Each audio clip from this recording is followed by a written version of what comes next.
बिस्मिल्लाहिर्रहमानिर्रहीम। अस्सलाम वालेकुम रहमतुल्लाहि व बरकातुहू। उम्मीद है तमाम नाज़रीन खैर व आफियत से होंगे। कुरान मजीद फ़ुरक़ान हमीद अल्लाह तबारक व तआला का पाक कलाम है और ये वो कुरान है कि जिसकी शान अज़मत ख़ुद कुरान मजीद फ़ुरक़ान हमीद के अंदर बयान की गई है। ज़ालिकल किताबु ला रैब फ़ीह, ये वो कुरान है कि जिसके अंदर शक और शुबे की कोई गुंजाइश नहीं है। ये वो कुरान है कि जिसके मुतालिक फरमाया गया नबी पाक सल्लल्लाहु अलैहि वसल्लम ने कि जो शख्स एक बार कुरान मजीद फ़ुरक़ान हमीद के एक हर्फ को पढ़ता है तो वो उसको 10 नेकियां मिलती है। मेरा आका फरमाता है अलिफ लाम मीम, मैं कहता हूँ कि ये एक हर्फ नहीं बल्कि अलिफ एक हर्फ है, लाम एक हर्फ है और मीम एक हर्फ है। तो अलिफ के पढ़ने से एक नेकी मिलती है जो 10 के बराबर होती है, लाम के पढ़ने से एक नेकी जो 10 के बराबर है। तो इस तरह अलिफ लाम मीम पढ़ेंगे यानी 30 नेकी यानी जो 90 के बराबर हो गई, यानी अलिफ लाम मीम पढ़ने से हमें 90 नेकियां मिलती हैं। तो ऐसा पाक कलाम कुरान मजीद फ़ुरक़ान हमीद कि जो दिलों को सुकून बख्शने वाला है, जो चैन बख्शने वाला है, जो शिफा है, जो कुरान मजीद फ़ुरक़ान हमीद मरीज़ों को शिफा देता है, तो रूहानी मरीज़ हो, जिस्मानी मरीज़ हो, कैसा ही मरीज़ हो।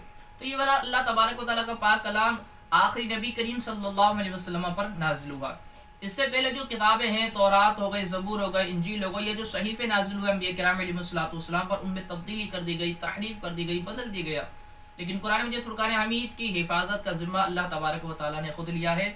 इसके अंदर कोई तब्दीली नहीं कर सकता, कोई तहरीफ नहीं कर सकता, कोई चेंजिंग नहीं कर सकता। जैसा कुरान नाज़िल हुआ है वैसा ही रहेगा, क्योंकि अल्लाह ने इसका ज़िम्मा खुद लिया है। क्योंकि आप देखें कि वक्तन फ़वक्तन कुरान मजीद फ़ुरक़ान हमीद की दुश्मनान इस्लाम की तरफ से गुस्ताखी की जाती हैं।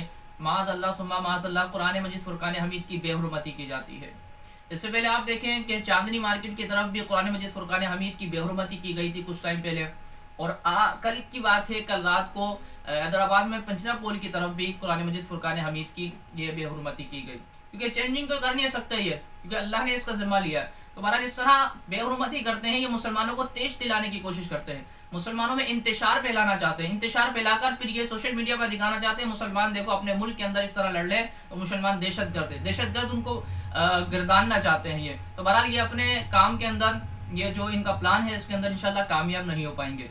तो इसका बेहतरीन तरीक़ेकार ये है कि जो कानून नाफिज इदारे करने वाले हैं उनसे हम ये अर्ज़ करते हैं कि इन लोगों को पकड़कर सिर्फ जेल में न डाला जाए, बल्कि सरे आम आवाम के सामने इनको सज़ा दी जाए।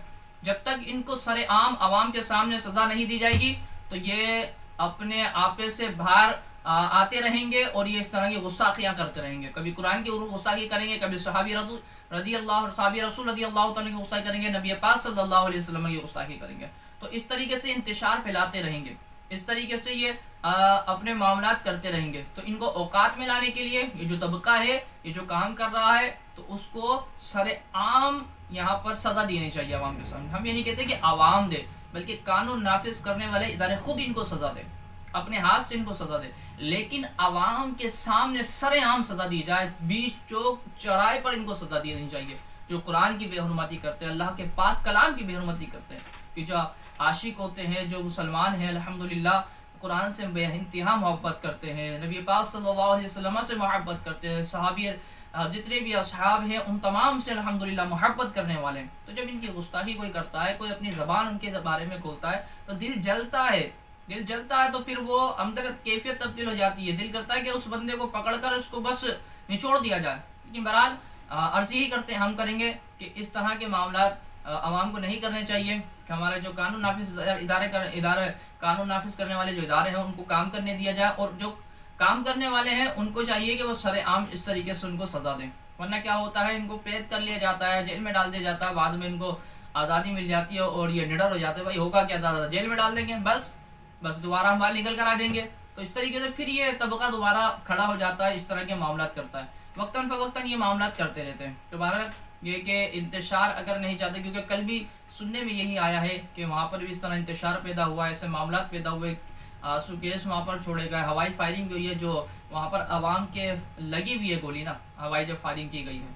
तो इस तरह के मामलात एक तबका कोशिश करता है कि कानून नाफिज करने वाले जो इदारे उनमें और आवाम के अंदर झड़पें कराए जाएँ। तो इससे फिर क्या होगा, अमन ख़राब होगा मुल्क का। वैसे ही हमारे मुल्क के हालात मामलात कैसे चल रहे हैं, तो इस तरीके से कि अब ये हमारे कानून नाफिज करने वाले इदारे, उनका ये उनकी ज़िम्मेदारी है वो किस तरीके से इसको लेते हैं। اب یہ کہ سیدنا عمر فاروق اعظم رضی اللہ تعالیٰ عنہ کی شان میں جو غصہ کی گئی ان کا کیا معاملہ ہوا، ابھی تک کوئی خبر نہیں ملی.